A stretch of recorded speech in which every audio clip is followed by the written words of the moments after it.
The amount of CO2 in the atmosphere has risen pretty significantly in the last 250 years or so, ever since the advent of industrialization.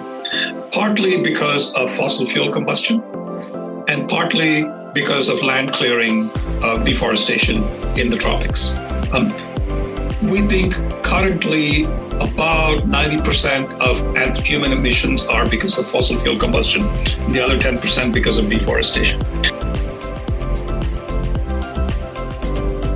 We are pretty confident that this rise in CO2, along with human-induced rise in other greenhouse gases like methane and CFCs and things like that, have led to a warming of global average temperature increase of about 1.1 to 1.1 degrees Celsius.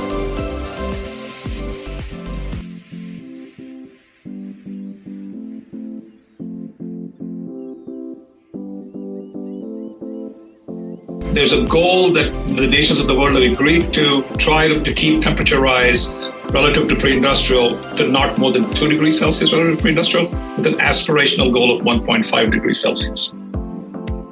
To get to that goal, you have to essentially eliminate all carbon emissions by the end of the century and probably most of the emissions by the middle of the century.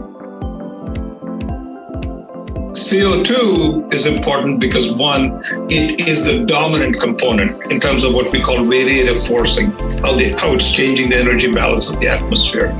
And that's because it is by far the most abundant greenhouse gas.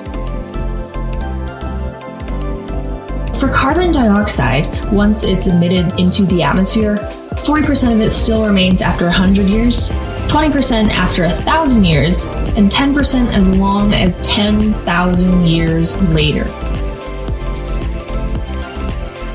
At an individual level, you can do a lot of things like try to conserve energy, be green as much as possible. But I would argue that at the individual level, the biggest thing you can do is make it a priority in terms of when you have to make decisions about who you elect.